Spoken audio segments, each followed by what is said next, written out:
The United States has accused Canada of just not playing fair on this file 4 times before, and here we are a 5th time.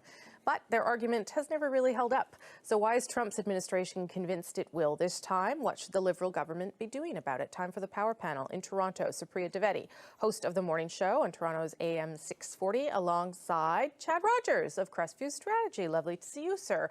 Marty Patrikin of iPolitics is in Montreal, and here with me on a rare Tuesday, Media Styles Ian Capstick. It always throws people off. It makes them a little bit crazy. But anyway, they'll have to bear with us. I don't think Softwood has ever been so interesting ever before, because it was actually one of the first stories I covered as a journalist when I was working in Winnipeg, and I just remember it being incredibly boring. So I think it's interesting because of the president. How should we respond to this? Let's start with you, Ian. I think we should respond very cautiously, very slowly, and with as much reason as we possibly can across the board, because this is not a president of the United States who is predictable. We've said that many times, but this was an issue that was predictable to flare up. Right. Many times, Rosemary, you asked us, what do you think is going to be the #1 trade issue? Softwood was either #1 or #2 on the list. So it's not like Canada's Corps of Trade Commissioners wasn't aware that this was going to be an issue. Now, we've got a big problem in Canada. What we don't really want to talk about in Canada is why this is actually such a big problem, which is that the previous government, and to a certain extent this government, though I'll give them a bit of a pass, they haven't been there too long, have failed to diversify our economic exports of softwood. So when the border reopened after softwood 1, 2, 3, and 4, we still then decided to double down, triple down, or even quadruple down on getting that across the border because it was easier. We could get it there via rail. We could get it there via truck. Instead of going to where we probably should have, which is in the value-added economy, and really shipping it over to some other countries, and again, there's a whole host of them that could utilize this particular resource in conjunction with some of the other trade negotiations that we've been through. So again, that's part of the problem that we're facing here is that nobody wants to admit that Canada's done a very bad job at being particularly innovative with wood products. Beyond 18-story buildings that we continue to hear about, why aren't we building more of these things? It's because, again, the last government didn't spend as much time innovating and investing in natural resources products as they did perhaps in petroleum products. Had we been putting the same amount of money and resources as we were into the oil sands, as into wood and into diversification of markets, maybe we wouldn't be at this painful a position. Who is jumping in there? Marty, go. Look, I don't know. I'd agree with Ian if this problem was 5 years old. It's literally 30 years old, almost to the day, and that's the main issue. Look, what can we do about this? Part of being a pundit and talking about these things is to apply logic and context and say, okay, and then you usually by the end of it you come out to the idea, well, Donald Trump is wrong because he doesn't care about logic or context. He cares about urges. He cares about whims. He cares about ephemeral praise from people that voted for him in the past. That's what we're dealing with here.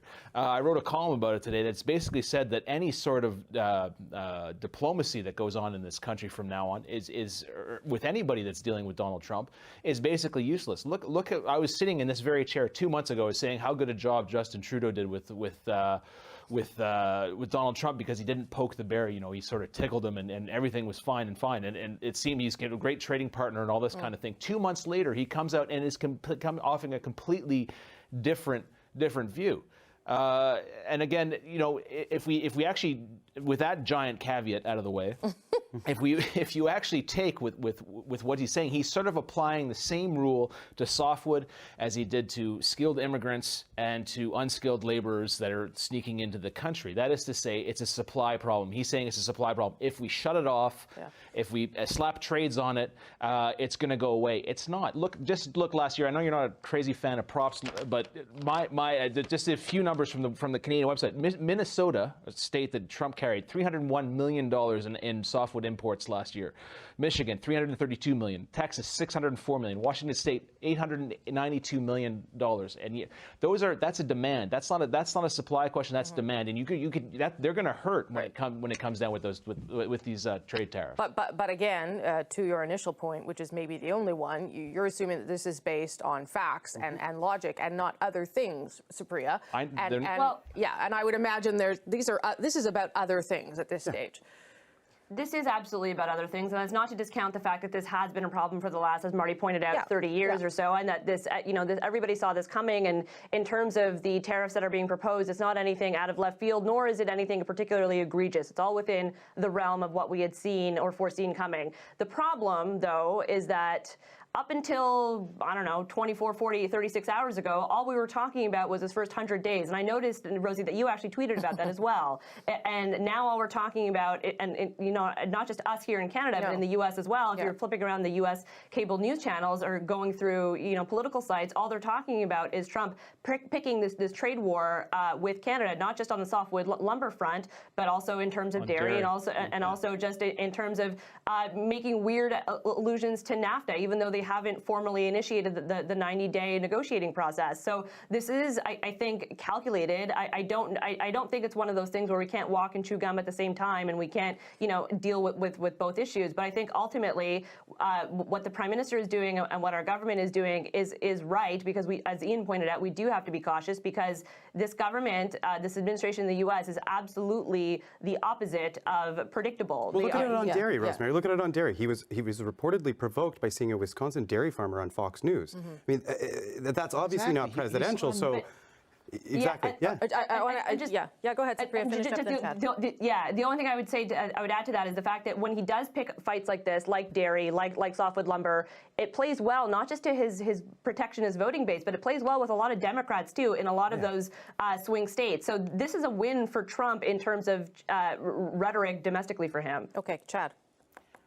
Softwood lumber is another example of how trade protectionism hurts workers and hurts consumers. So the U.S. needs more lumber for floors, building new homes, and box spring mattresses every year than it can domestically create. So what happens? They buy it from Canada. They have a little bit of a battle with us, predictably. They've had 5 of these battles since 1982. Here's the sad news, though, today, which is that if it were President Hillary Clinton in the White House today, we'd still be talking about a softwood lumber dispute. We would, because but every predecessor of Donald Trump's and every predecessor of Justin Trudeau's has lived through this battle. Why? We will go to an international tribunal. It will take between 2 and 5 years, and the tribunal will say, this is one of my favorite words, by the way, stumpage, the fee paid to the Crown, that happens in 90% of the places we grow trees in Canada. That stumpage probably is a bit of a subsidy, but it isn't that direct a subsidy. So they'll say, Canada, you have a bit of a problem. Then they'll say to America, you overreacted in your response. Who wins in this dispute every time we have it? American lumber barons. Who loses?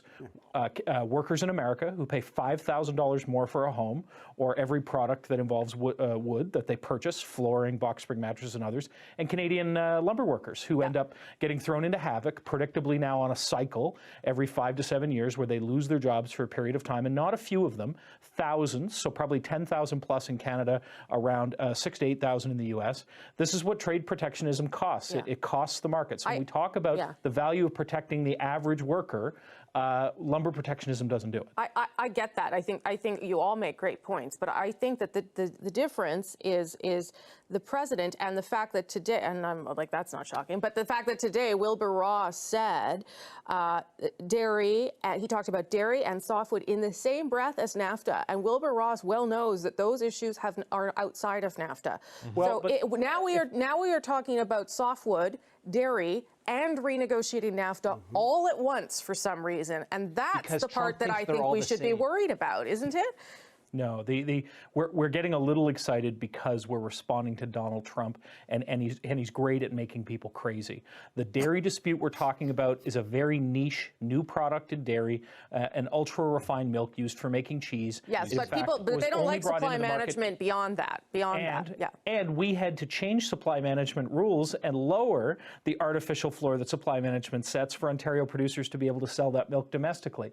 So the story of dairy is not about supply management yet. The story of softwood, unfortunately, is a long, multi-chaptered book that we were inevitably going to end up in. None of this None of this is a crisis. This is a predictable negotiation because the Canada-U.S. relationship, for all its success, has these trade irritants. They're not. But we can't just sit back. But we can't just sit back. No, we can, and I would absolutely agree. But this story, and I think Chad would agree with me, is one that is filled now with rhetoric like we've never seen before. We've never seen the type of emotion that a U.S. president would bring to the dairy file, to the softwood lumber file. As you put it, this was a boring file the 34 times we've spoken about it in the 5, 10, 20 years that this has been an acute issue over and over again. Again, the issue here is the President of the United States and his unpredictability. So what is next in his sights with Canada? Maple syrup? Who knows? But at some point, he's going to look at another industry, likely another agricultural industry, and start to go after that as well. Because when we see rhetoric building around a Donald Trump idea, he doubles down on it, and he really starts to get offensive with it sometimes. Until somebody else. Supriya, then Marty, then I'm going. Yeah, Supriya, go. Ian, I agree with that, but it's until somebody else says something. My dog has a longer attention span than he does, so he just needs to hear something else. Yeah. Which is again why we're all saying, hey, let's be calm, cautious, and we've expected this, so that the Canadian reaction to this doesn't become the American news story for the next several cycles. Which, if it does, then we're all in trouble. That's true. Marty, last word to you, sir. It's a guessing game. Look, we're basically wondering if this is going to be one of those situations where, as I put in the column today, is it going to be the American steel in TransCanada's pipelines going down to the States, where he insisted for the period of, I think, 72 hours that it had to be American steel, and that it ended up not being, and he just moved on? Or is it going to be one of those situations whereby, no, building a wall with Mexico is absurd and expensive and won't do anything, but he has hung on to it. Now, where in this bracket of ridiculousness is this issue going to fall? Exactly. That's what we're debating right now. Okay, the bracket of Donald Trump ridiculousness. I'm gonna trademark. I'm going to take a break. I need to spend more time with Chad. He's very zen about everything. Okay, we're going to talk, speaking of zen, we're going to talk about the government's marijuana policy next.